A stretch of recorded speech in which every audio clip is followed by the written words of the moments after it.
semuanya, Assalamualaikum warahmatullahi wabarakatuh. It's me Fajria, aku ucapin selamat datang buat teman-teman yang baru aja dari channelku.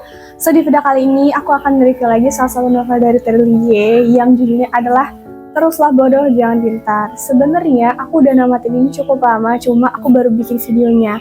By the way, kalau teman-teman tertarik sama novel tentang politik, cocok banget kalau baca novel yang satu ini. Dan novel ini tuh nggak serius ya teman-teman, jadi kayak langsung tamat gitu. Dan sebelum aku mulai nge-review novelnya gimana, by the way aku bakal bacain dulu sinopsis yang ada di belakang dari novelnya. Teruslah bodoh jangan pintar. Saat hukum dan kekuasaan dipegang oleh serigala-serigala buas berbulu domba, saat seluruh negeri dikangkangi oleh jualan sok sederhana tapi sejatinya serakah, apakah kalian akan tutup mata, tutup mulut, tidak peduli dengan apa yang terjadi, atau kalian akan mengepakkan tangan ke udara? Lawan. By the way teman-teman, untuk novel Teruslah Bodoh Jangan Pintar ini setahu aku rilisnya tuh sekitar bulan Januari atau Februari 2024, dan ini cocok banget dirilis pada masa kita waktu mau pemilihan presiden. Jadi banyak orang yang mungkin tercerahkan, kayak terbuka pikirannya, banyak dapat referensi setelah baca novel ini, dan novel ini dirilis di waktu yang sangat tepat. Kebetulan waktu itu aku ikut PO yang pertama, kayak hari pertama dibuka PO aku langsung ikut PO, tapi sayangnya aku nggak langsung, begitu nanti waktu novelnya datang aku nggak langsung nyelesain namatin novelnya karena ya ada suatu banyak hal. Jadi intinya novel ini sebenarnya waktu itu bukan prioritas. Disclaimer sebelum nge-review videonya, kalau teman-teman nyari novel yang happy ending, stop nonton video ini karena novel ini akhirnya adalah sad ending. Sebenarnya bukan sad ending, lebih endingnya tuh bener-bener ngeselin, menyesakan, kayak ya Allah sedih banget sih. Dan menurut aku novel ini adalah salah satu novel yang paling relate sama keadaan yang ada di negeri Wakanda. Dan kebetulan banget sebelum ada suatu berita yang besar, yaitu tentang di mana ada korupsi sekian ratus triliun, dan itu tentang penambangan. Aku udah namatin ini, dan teman-teman yang suka baca berita tentang korupsi tersebut pasti bakal suka banget baca novel ini karena kayak relate. Hal-hal yang kenapa menurut aku relate karena sama-sama ngomongin tentang penambangan, walaupun kalau yang satunya penambangan timah, kalau yang ini ngomongin penambangan emas dan penambangan yang lain. Yang kedua sama-sama dalangnya adalah konglomerat, dan aku nggak tahu ya, aku nggak terlalu ngikutin kasus korupsi yang sekian ratus triliun itu seberapa lama sudah kejadian tindakan tersebut.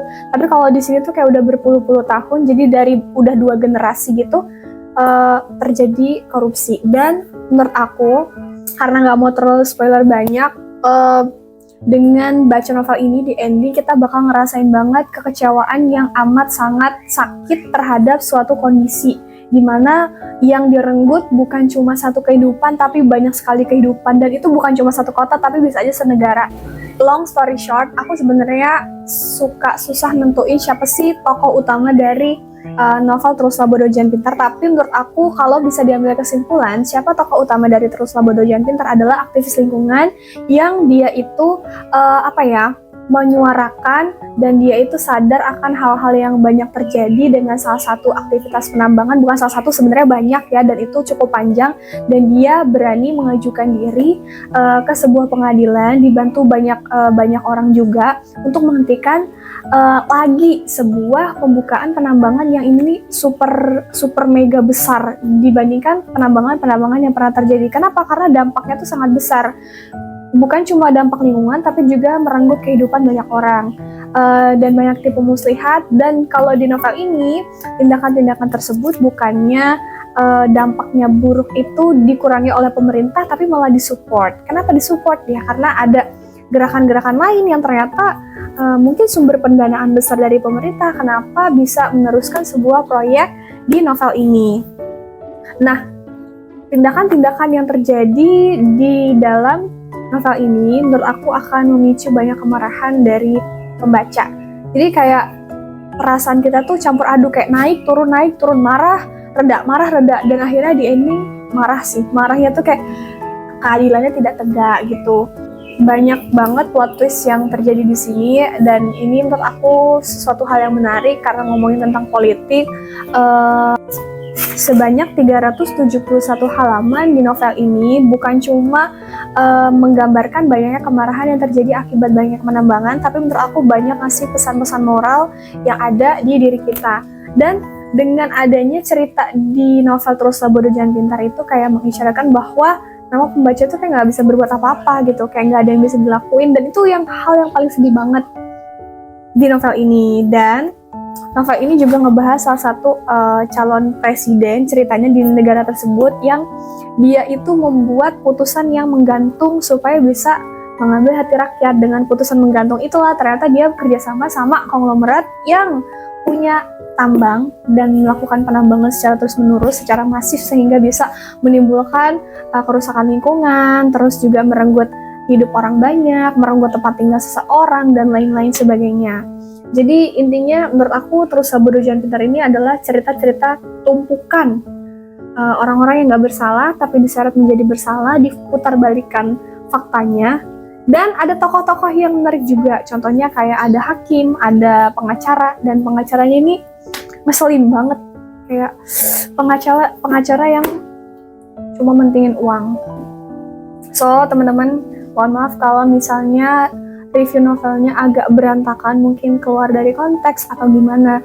Kalau teman-teman tanya rate ini, untuk aku, menurut aku ratingnya 9/10. Kenapa 9/10? Ya benar sekali, karena satunya nggak happy ending.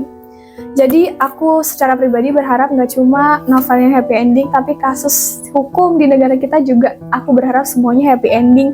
Tapi happy ending itu untuk menegakkan keadilan sebenar-benarnya, bukan menutupi ataupun bukan memenangkan pihak-pihak yang ternyata demi keuntungan segelintir orang. By the way, teman-teman, for your information, ini Teruslah Bodoh Jangan Pintar ini adalah sebuah sarkas dari salah satu dialog yang ada di novel ini. Tepatnya ada di halaman 188. Jadi kayak ya udah, lo bodoh aja, nggak usah pintar gitu kan.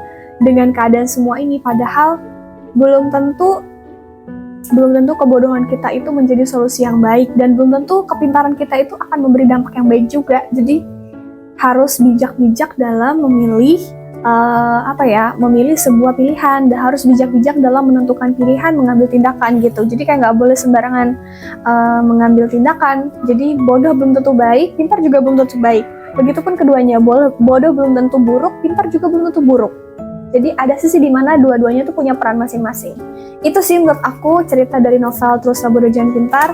By the way, kalau teman-teman tertarik, aku udah taruh linknya di description box kalau teman-teman mau ikutan check out. Jadi novel ini aku rekomendasiin gak ya? Aku rekomendasiin buat teman-teman yang memang penasaran. So, itu dia review dari aku. Terima kasih banyak teman-teman udah nonton review hari ini. Jangan lupa untuk like, comment, share, dan juga subscribe channel YouTubeku. Sampai jumpa di video berikutnya. Aku akhiri. Wassalamualaikum warahmatullahi wabarakatuh. Bye!